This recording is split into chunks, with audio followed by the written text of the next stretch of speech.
میرے پاکستانیوں، میں آج آپ سے صرف ایک موضوع کے اوپر بات کرنا چاہتا ہوں، اور وہ جو کہ ابھی الیکشن کمیشن نے care taker chief minister Punjab کا اناؤنس کیا ہے۔ پنجاب کا جو کیئر ٹیکر چیف منسٹر ہے اس کا نام ہے محسن نقوی۔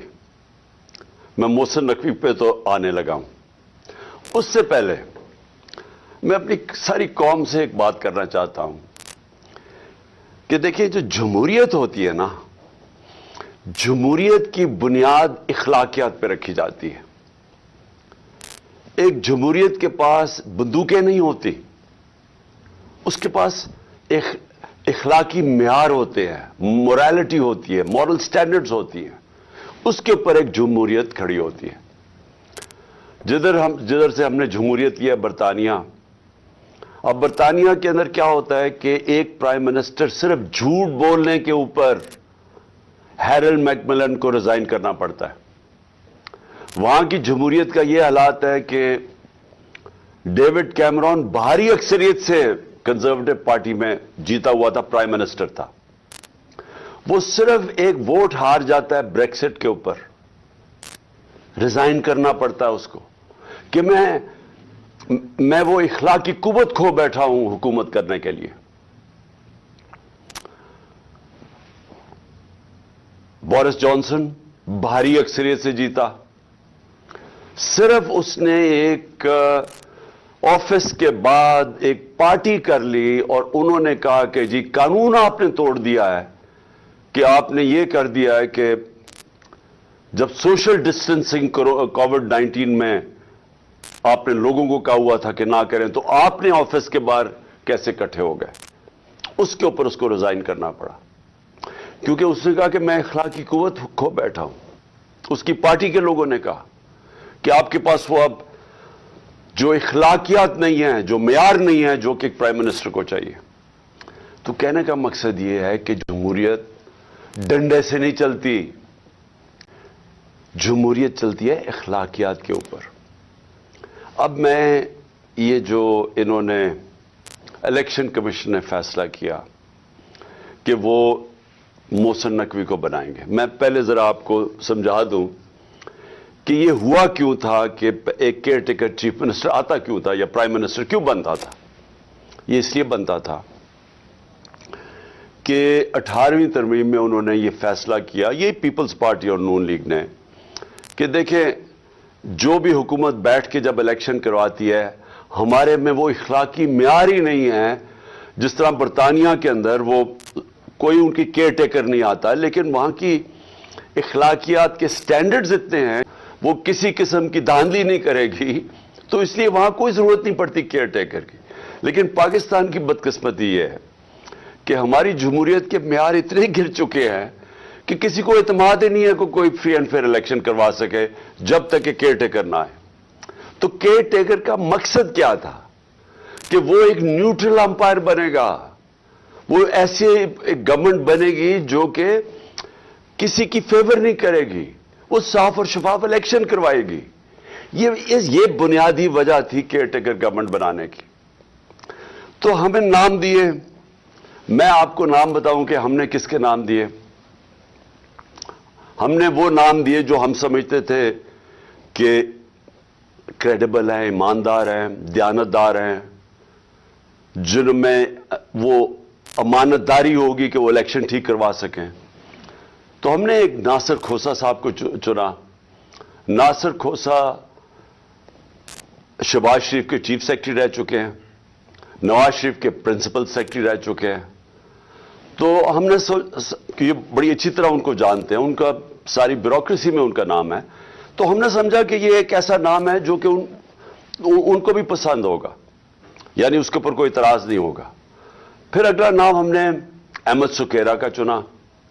احمد سکیرا اس وقت کیبنٹ سیکرٹری ہیں، سب سے امپورٹنٹ، بلکہ دوسری تیسری امپورٹنٹ پوزیشن ہے شہباز شریف کی گورنمنٹ میں، اور وہ بھی ریٹائر ہونے والے ہیں۔ وہ ان کے کیبنٹ سیکرٹری ہیں۔ ہم نے سوچا کہ وہ بھی ایک ایماندار، ایک ایسا انسان ہے جس کے اوپر کوئی شک نہیں ہوگا، وہ بھی نیوٹرل امپائر بننے کے قابل ہوگا۔ اور پھر ہم نے ایک اور چنا, جو میں تو ان کو جانتا نہیں لیکن میں آپ ان کو نام بتا دوں, کہ ہم نے یہ بھی ان کے چیف سیکرٹری رہ چکے ہیں, نوید چیمہ, نوید اکرم چیمہ ان کے شہباز شریف کے چیف سیکرٹری رہ چکے ہیں. تو ہم نے اپنی طرف سے بڑی دیانتداری سے ایسے نام چنے جو ہم سمجھتے تھے کہ ان کو بھی ایکسیپٹیبل ہوں گے. ان سب کو مسترد کر دیا. جس آدمی کا نام لیا وہ ہے محسن نقوی.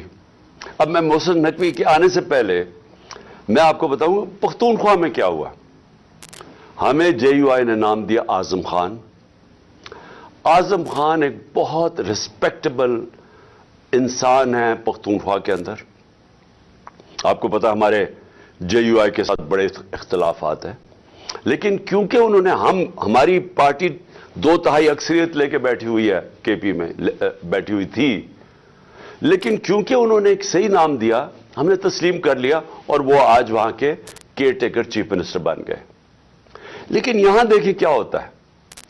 محسن نقوی جن کو انہوں نے اور الیکشن کمیشن نے منتخب کیا ہے, میں سب سے پہلے تو الیکشن کمیشن, میں یہ آپ سب کے سامنے پہلے کہہ چکا ہوں, میں پھر کہنا چاہتا ہوں, میں نے اتنی بددیانت دار الیکشن کمیشن اپنی زندگی میں نہیں دیکھی. میں نے ایسی الیکشن کمیشن دیکھی نہیں جو اتنی بے شرمی سے تحریک انصاف کے خلاف ہر فیصلہ ان کا ہمارے خلاف آتا ہے. ہر باری ہم عدالت میں جاتے ہیں, یہ ہمارے خلاف فیصلہ کرتے ہیں, ہم عدالت میں جاتے ہیں اور عدالتیں ان کے فیصلے کو اوورٹرن کرتی ہے, کہ کہنے کا مطلب کہ انہوں نے غلط فیصلہ کیا ہمارے خلاف. یہ 8 یا 9 دفعہ ہو چکا ہے. اس کے علاوہ انہوں نے جو توشہ خانہ کا کیس کیا ہے, جو انہوں نے فورن فنڈنگ کیس, فورن فنڈنگ کیس یہ ہے کہ انہوں نے جو اناؤنسمنٹ کی کہ کیا فورن فنڈنگ تھی, وہ اس کو چینج بھی کیا, پروہیبٹڈ فنڈنگ. اس کے بعد وہ اناؤنس کر کے جو پبلک ریلیز کی, اس کے بعد ایک پیراگراف ایڈ کر دیا جس کا کوئی تعلق ہی نہیں ہے اس سے, کہ جی عمران خان نے کوئی فنڈنگ میں غلطی کی ہے. یہ سارے عدالت میں کیسز ہیں, اور وہ جو توشہ خانہ کا کیس ہے وہ اتنا بڑا مذاق ہے, اور اس کا سب سے بڑا مذاق اس طرح اڑا کہ لاہور ہائی کورٹ نے جب کہا کہ ہم ساروں کے جتنے بھی پیچھے پرائم منسٹر رہ چکے ہیں, ہمیں ان کی ڈیٹیلز دیں ان کے توشہ خانہ کی, کہ کیا کیا ان کو کس قسم کے ان کو گفٹس ملی. تو یہ گورنمنٹ جس نے میری ساری انفارمیشن دی تھی توشہ خانہ کی, وہ ادھر جا کے کہتی ہے وہی گورنمنٹ لاہور ہائی کورٹ میں کہ جی یہ سیکرٹ ہے, یہ ہم بتا نہیں سکتے, ہم باقیوں کے کیسز نہیں بتا سکتے کہ باقیوں کو توشہ خانہ میں کیا ملا. اور وہ میں آپ کو بتاتا ہوں کیوں نہیں بتا سکے, کیونکہ نواز شریف نے گاڑی لی ہے وہاں سے توشہ خانہ سے, جو اللیگل ہے, غیر قانونی ہے, چوری کی ہے, اور 3 گاڑیاں چوری کیا آصف زرداری نے توشہ خانہ سے, اور یوسف رضا گیلانی اس میں ملوث ہے. تو اس لیے وہ کہتے جی ہم باقیوں کا نہیں بتا سکتے. تو صرف عمران خان کے لیے سیکرٹ نہیں ہے, باقیوں سب کے لیے سیکرٹ. تو میں صرف بتانا چاہتا ہوں کہ یہ الیکشن کمیشن جس طرح کی اس کی حرکتیں ہیں اس ملک میں, ہم نے کبھی ایسی الیکشن کمیشن نہیں دیکھی. ابھی کراچی کا جو الیکشن کروایا ہے, شرم آنی چاہیے کہ آپ نے اس کو الیکشن بھی کہتے ہیں. ہمارا ڈسکا میں الیکشن ہوا 22 سیٹوں کے اوپر, صرف 22 پولنگ سٹیشنز کے اوپر. ریٹرننگ آفیسر نے اس کے اوپر کوئی آبجیکشن کی کہ ان پہ پھر پولنگ ہونی چاہیے, اس نے سارا الیکشن کھول دیا جو تقریباً 400 پولنگ سٹیشنز کا تھا. تو یہ اس کی ہسٹری ہے. اب یہ ذرا میں آپ کو محسن نقوی کا بتانا چاہتا ہوں یہ آدمی کون ہے. سب سے پہلے جو رجیم چینج ہمارے خلاف ہوئی, جب یہ پوری سازش ہو رہی تھی, تو ہمارے پاس میں تب گورنمنٹ میں تھا, تو مجھے آئی بی کی باقاعدہ رپورٹس آتی تھی کہ جو سب سے ایک آدمی نے سب سے زیادہ کوشش کی ہماری حکومت گرانے کی, اس کا نام محسن نقوی تھا. یہ بھاگا پھر رہا تھا ساری جگہ, کبھی نواز شریف کو پیغام لے کے جا رہا ہے زرداری کا, تو کبھی زرداری کے ساتھ مل کے سندھ ہاؤس کے اندر بیٹھا ہوا ہے, لوگوں کی حرام کے پیسے سے لوگوں کو خرید رہا ہے. یہ سب پیش تھا. ہر جگہ محسن نقوی کا نام آتا تھا کہ اس نے سب سے زیادہ کوشش کی اس کانسپریسی کو کامیاب کرنے کے لیے. اور یہ وہ ایکس آرمی چیف کو بھی ملتا تھا جس کی اصل تو ماسٹر مائنڈ وہ تھا. لیکن جتنے بھی پلیئرز اس کے ارد گرد تھے اس میں ایک پلیئر جس کا سب سے زیادہ نام آتا تھا اس کا نام محسن نقوی تھا. تو یہ اس کو جس کو زرداری کہتا تھا یہ میرا بیٹا ہے، یعنی زرداری نے اس کو اپنا بیٹا بنایا ہوا تھا. اب یہ سوچ لیں کہ اس کا کیریکٹر کیا ہوگا کہ زرداری جیسا آدمی جو انٹرنیشنلی ساری دنیا زرداری کو جانتی ہے کہ کرپٹ ترین آدمی ہے، اس کے اوپر کتابوں کے اندر انٹرنیشنلی کتابوں میں زرداری کا چوری کا اس کے اوپر مضمون نکلے ہوئے ہیں اخباروں کے اندر اس کی چوری کے اوپر. وہ زرداری جس کو اصل میں نیب میں جیل میں ڈالنا چاہیے تھا اور جیل میں گیا اور بچایا گیا. ہمیں سب کو پتا ہے کہ NRO2 کی وجہ سے جو جنرل باجوہ نے دیا سب بچ گئے. وہ زرداری اس کو اپنا بیٹا سمجھتا ہے اور وہ جو بیٹا ہے اس کی کیا اخلاقیات ہوں گی آپ کو پتا ہونا چاہیے کہ 2008 میں اس نے 35 لاکھ روپیہ نیب کو واپس کیا تھا، تسلیم کیا تھا کہ میں نے چوری کی ہے، اس لیے میں 35 لاکھ روپے آپ کو نیب کو واپس کر رہا ہوں. یہ وہ آدمی ہے، نہ اس کے اندر وہ اخلاقی معیار ہے، نہ اس کے اندر وہ غیر جانبدارانہ صلاحیت ہے جو کہ ایک کیئر ٹیکر پہ آنا چاہیے.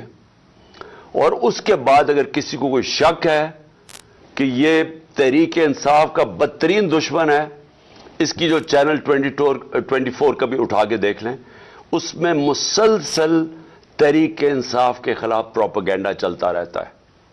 کوئی بھی جانتا ہے، صحافت میں سب جانتے ہیں کہ یہ ہمارا بدترین دشمن ہے، سیاست میں سب جانتے ہیں، اور ہمیں سارا پتہ ہے کہ رجیم چینج کے اندر جب ہماری حکومت گرانی تھی اس کا کتنا بڑا ہاتھ تھا. اب اس آدمی کو اگر انہوں نے بنایا ہے اس پنجاب کا کیئر ٹیکر چیف منسٹر تو اس کا کیا مطلب ہے؟ اس کا مطلب یہ ہے کہ اس کے پیچھے وہ لوگ ہیں جنہوں نے کاٹا ڈالا ہوا ہے عمران خان کے اوپر، جنہوں نے فیصلہ کیا ہے کہ عمران خان اب کامیاب نہیں ہوگا. وہ لوگ جن کو ابھی تک میں پھر سے کہتا ہوں نہ تاریخ کا پتہ ہے، نہ ان کو سیاست کی سمجھ ہے، نہ ان کو پتہ ہے کہ کاٹا مار کے اس ملک کو کتنا بڑا نقصان کیا گیا ہے ہماری تاریخ میں. میں یاد کرانا چاہتا ہوں کہ مجیب الرحمان کے اوپر کاٹا ڈالا گیا تھا، ملک ٹوٹ گیا. جب پیپلز پارٹی پہ ذوالفقار علی بھٹو پہ کاٹا ڈالا گیا اور اس کی پیپلز پارٹی پہ، تو خاص طور پہ کراچی میں MQM بنائی گئی. اس کا کراچی کے اوپر کتنا نقصان ہوا آپ اندازہ ہی نہیں لگا سکتے. کہ دبئی شاید اتنا اس وقت جب ابھر رہا تھا تو کراچی سے لوگوں نے جو انتشار ہوا تھا کراچی، انہوں نے دبئی میں جا کے کاروبار شروع کیے تھے. اور پھر وہی MQM کے اوپر جب کاٹا لگایا تو حقیقی بنا دی. پھر جو آج بلوچستان میں ابھی تک وہ آگ نہیں بجھی جو کہ نواب اکبر بگٹی کے اوپر کاٹا لگایا گیا. یہ جو سیاستدانوں کے اوپر کاٹا لگایا جاتا ہے یہ ملک نے بڑی بھاری قیمت ادا کی ہے. اور یہ ایک بند کمروں میں جن لوگوں کو سمجھ نہیں ہے وہ جب لگاتے ہیں تو یہ ملک نقصان اس کا اٹھاتا ہے. اب عمران خان کے اوپر فیصلہ ہو گیا کاٹا لگانا. کاٹا لگانے کا یہ سامنے اب آ گیا محسن نقوی.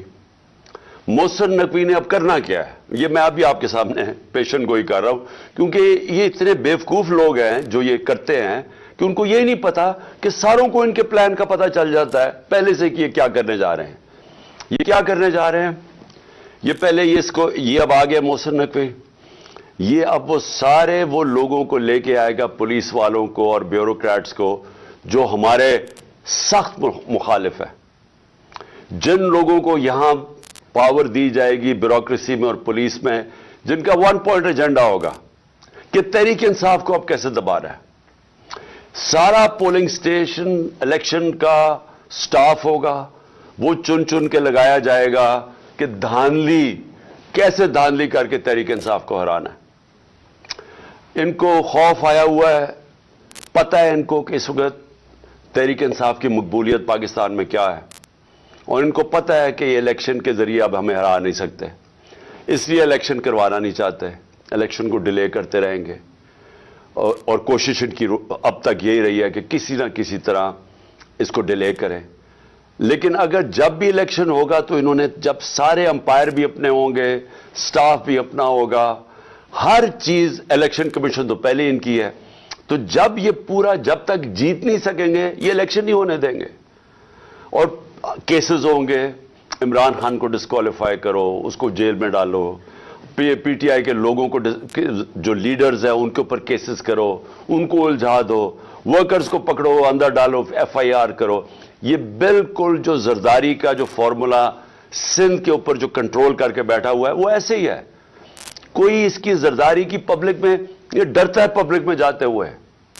اس کی پیپلز پارٹی کی یہ مقبولیت ہے کہ سیلاب کے دنوں میں لوگوں کے سامنے نہیں نکل سکتے تھے اور ابھی بھی نہیں نکل سکتے، لیکن ان کا کام یہ ہے کہ پیسہ چلاؤ، خوف، ہراساں، ایف آئی آر، ہنڈوں سے لوگوں کو ڈراؤ، اور پھر کھل کے دھاندلی کرو، اور کوئی ان کو پوچھنے والا نہیں، کیونکہ الیکشن کمیشنر ان کے اپنے لوگ بیٹھے ہوئے ہیں۔ تو یہ بھی اب کراچی کا جو جس طرح کا الیکشن کروایا گیا، یہ ان کی کوشش ہے کہ یہ اب سب کچھ کنٹرول کر کے اپنا الیکشن کروائیں گے۔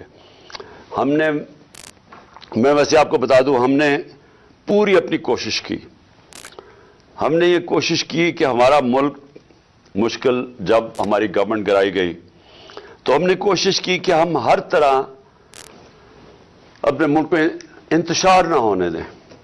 ہم نے آئین کے بیچ میں رہ کے سب کچھ کیا، ہم نے آئین کے بیچ میں رہ کے اپنی ساری جتنے جلسے جلوس کیے، ہمارے کوئی 65 سے زیادہ جلسے میں نے کیے، اور پاکستان کی تاریخ میں سب سے بڑے جلسے ہوئے، پرامن رہے، کبھی اتنی بڑی پبلک نہیں نکلی، لیکن ہم نے کسی قسم کا انتشار نہیں ہونے دیا۔ 2 دفعہ ہم نے مارچز کی، لانگ مارچ، ایک دفعہ 25 مئی کو انہوں نے ہمارے اوپر شدید ظلم کیا، اور ہمیں ہے کہ اب خوف ہے کہ ابھی وہی لوگوں کو جنہوں نے ظلم کیا تھا ان کو پھر واپس پنجاب میں لے کے آئیں گے۔ انہوں نے ہمارے پہ ظلم کیا، انتشار کیا، اور اگر میں 26 کی صبح کو لانگ مارچ نہ ختم کرتا تو ہم سب کو پتا تھا کہ خون خرابہ ہوگا، اس کی وجہ سے ہم پیچھے ہٹ گئے۔ پھر ہم 26 نومبر کو نکلے، جب ہم پنڈی میں گئے، لاکھوں لوگ تھے، اب صرف اور صرف یہ کرنا تھا کہ ہم اسلام آباد کی طرف نکل جاتے تو انتشار شروع ہو جانا تھا، گورنمنٹ سنبھال ہی نہیں سکتی تھی اتنی پبلک کو۔ لیکن ہم نے فیصلہ کیا کہ ہم صرف اپنے آئین اور قانون کے بیچ میں رہیں گے، کوئی انتشار نہ پاکستان میں پھیلے۔ اس کے بعد اپنی گورنمنٹس ہم نے گرائی، یہ کبھی بھی نہیں، مجھے بتائیں کوئی پاکستان کی تاریخ میں کسی نے اپنی گورنمنٹس گرائی ہوں؟ یعنی آپ 60% پاکستان میں پاور میں بیٹھے ہوں اور آپ فیصلہ کریں ہم گرائیں۔ کیوں گرائی ہم نے؟ کیونکہ میرا یہ ایمان ہے، میری ساری عقل مجھے بتا رہی ہے کہ اگر اس ملک میں صاف اور شفاف الیکشن نہ ہوئے، یہ ملک ادھر جا رہا ہے جو ہم سب کے ہاتھ سے نکل جائے گا۔ مجھے خوف یہ ہے کہ یہ سری لنکا کی طرح یہاں سڑکوں پر انتشار ہوگا، بالکل اس طرف پاکستان جا رہا ہے۔ کبھی پاکستان کی تاریخ میں ایسی معاشی حالات نہیں تھے جو آج ہیں۔ اور معاشی حالات کیوں ہیں؟ کیونکہ ان چوروں کو اوپر بٹھا دیا جو 30 سال سے اس ملک کو لوٹ رہے تھے۔ ان کے 30 سالوں میں پہلے ہندوستان آگے نکلا پاکستان سے، پھر بنگلہ دیش نکلا، تو ان کے پاس تو کبھی بھی وہ صلاحیت نہیں تھی جن لوگوں نے ملک کو پہلے معیشت تباہ کی ہو، کیونکہ بینکرپٹ تھا پاکستان 2018 میں جب ہماری حکومت آئی ہے، ادھر سے ہم نے اٹھائی حکومت، اور انہوں نے آتے ساتھ ہی اپنے کیسز معاف کروائے، اربوں روپے کے کرپشن کیسز معاف، گورنمنٹ نیچے لے آئے۔ آج ہمارا ملک ادھر کھڑا ہے جدھر پاکستان کی تاریخ میں کبھی اتنے مشکل معاشی حالات نہیں تھے جو آج پاکستانیوں کے ہیں۔ اس لیے ہم نے کوشش کی کہ کوئی انتشار نہ ہو، اس لیے ہر جگہ ہم آئین کے بیچ میں رہے، اور ہم نے اپنی گورنمنٹس اس لیے گرائیں کہ ہم نے کہا کہ الیکشن کی طرف جائیں گے، کیونکہ کسی نے بھی اگر ملک کو اس دلدل سے نکالنا ہے، پہلی چیز صاف اور شفاف الیکشن ہے۔ اب یہ جو انہوں نے کر دیا ہے، اس سے تو صاف اور شفاف الیکشن نہیں ہونے لگے، اس سے تو ملک میں انتشار ہونے لگا ہے. یہ جو کرنے جا رہے ہیں, اگر ان کا خیال ہے کہ ان الیکشن سے ملک کو فائدہ ہوگا, ایک پارٹی کو اور ایک پارٹی کے چیئرمین کو باہر کرتے کرتے یہ ملک کو وہ نقصان پہنچانے لگے ہیں کہ مجھے خوف آ رہا ہے کہ یہ جس طرح ایسٹ پاکستان علیحدہ ہوا تھا وہ اس طرح کا نقصان نہ پہنچا دیں. تھوڑے سے چوروں کو جن کی ساری دولت اور پیسہ پاکستان سے باہر ہے, جن کا سٹیک ہی پاکستان میں نہیں ہے, جن کے بچے جائیداد, علاج, پراپرٹیز, بزنسز اربوں اربوں ڈالر کی اس ملک سے چوری کر کے جو باہر لے گئے ہیں, ان کو کیا فرق پڑے گا اگر پاکستان نیچے جاتا ہے؟ فرق تو ہم لوگوں کو پڑے گا جن کا جینا مرنا یہاں ہے, جن کی کوئی بات پراپرٹی نہیں ہے, جنہوں نے باہر کمایا بھی تھا تو سب کچھ آج اپنے ملک میں ہے. نقصان تو ان کو ہوگا, اور یہ اس طرف لے کے جا رہے ہیں پاکستان کو. ہم کوشش کر رہے ہیں کہ کسی طرح اس ملک کو نکالیں اس مشکل سے, یہ مزید اس طرف پاکستان کو دھکیل رہے ہیں. اور یہ وہ چیزیں کر رہے ہیں جو یہ سمجھتے نہیں ہے کہ قوم بدل چکی ہے, یہ سمجھتے نہیں ہیں یہ سوشل میڈیا کا زمانہ ہے, یہ سمجھتے نہیں ہیں کہ شعور کتنا آ گیا لوگوں کے اوپر. اس لیے میں آج اپنی ساری قوم کو کہنا چاہتا ہوں کہ یہ جو تباہی کا راستہ ہے, یہ تباہی کا راستہ ہر اس پاکستانی جس کا جینا مرنا پاکستان میں ہے, اس سے بچانے کے لیے آپ سب کو پرامن طریقے سے احتجاج کرنا پڑے گا. یہ آپ کا سب کا آئینی حق ہے, یہ آپ کا انسانی حق ہے, ہیومن رائٹ ہے آپ کا, کہ جب آپ دیکھ رہے ہیں ملک میں اس طرح کی ظلم اور ناانصافی, اس طرح کے لوگ جن لوگوں کو جیلوں میں ہونا چاہیے جو اوپر آ کے بیٹھ جائیں, اور جب آپ واضح طور پہ دیکھ رہے ہیں کہ قوم امر بالمعروف سے اٹھ گئی ہے, اللہ کا حکم ہے کہ اچھائی کے ساتھ کھڑے ہو, یہ سارے وہ لوگ, یہ جو آدمی 35 لاکھ روپیہ چوری کر کے جو واپس دے کے آیا ہے نیب کو, وہ اس پنجاب کا چیف منسٹر بنے گا, اور اوپر سارا کرپٹ ٹولہ سینٹر میں بیٹھا ہوا ہے, 60% کیبنٹ ضمانت پہ ہے کرپشن پہ. اگر ہم اپنی آواز اپنی بلند کریں گے تو ہمارے لیے آگے مزید اور مشکلات آ رہی ہیں سامنے. اپنے آپ کو, اپنے ملک کو, اپنے بچوں کے مستقبل کو بچانے کے لیے میں کل مظاہرہ شروع کر رہا ہوں. میں نے کہا کہ میری مظاہرہ کریں, ہم پرامن احتجاج کریں. یہ جو الیکشن کمیشن ہے یہ محسن نقوی کو لے کے آیا ہے, ہم لاہور میں احتجاج کریں گے, اس کے بعد اگلے دن پنڈی میں احتجاج ہوگا بدھ کو, اس کے بعد ہم فیصل آباد میں احتجاج کریں گے, ہم ملتان میں احتجاج کریں گے. ہمارے ہر روز پاکستان کے مختلف شہروں میں احتجاج شروع ہوں گے. ہم بالکل اس آدمی کو تسلیم نہیں کرتے, ہم بالکل اس الیکشن کمیشن کو جس نے اس طرح کے آدمی کو لے کے آئے ہیں, ہم الیکشن کمیشن کو ہم سمجھتے ہیں کہ ان سے زیادہ اس ملک کو نقصان کسی نے نہیں پہنچایا جو الیکشن کمیشن پہنچا رہی ہے, اور اس کو چیف منسٹر بنا کے اس سے بھی بڑا نقصان پہنچایا ہے. ہم عدالت میں بھی جا رہے ہیں. ہم سب سے پہلے تو عدالت میں جا کے پوچھیں گے کہ جب گورنر کے واضح طور پہ گورنر کو جب آئین کہتا ہے کہ جیسے ہی آپ حکومت, جیسی ایک حکومت